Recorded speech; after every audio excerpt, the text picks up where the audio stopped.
À tous, aujourd'hui nous allons entamer le premier chapitre de notre premier livre intitulé l'oscilloscope. Pour effectuer les mesures demandées, il nous faut un GBF, un oscilloscope et nous avons choisi de faire un montage composé d'un condensateur, de dynamo-infrarouge et d'une résistance de 1000 ohms. Première étape, nous allons déterminer la valeur crête à crête de ce signal.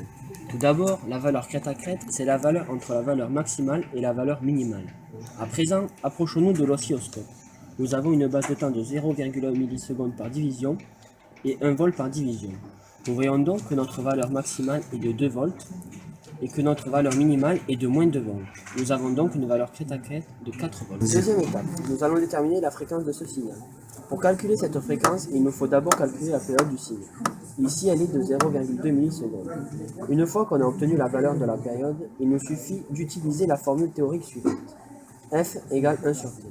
Sachant que t est égal à 0,2 fois 10 puissance moins 3 secondes, notre fréquence est égale à 5000 Hz. Avant d'effectuer toutes les mesures demandées, je vous conseille d'appuyer sur le bouton Auto Set. Ce bouton est situé en haut à droite de votre oscilloscope. Il vous permettra de réinitialiser l'oscilloscope. Nous allons déterminer notre rapport cyclique. Le rapport cyclique, c'est le rapport existant entre la durée du temps O et notre période.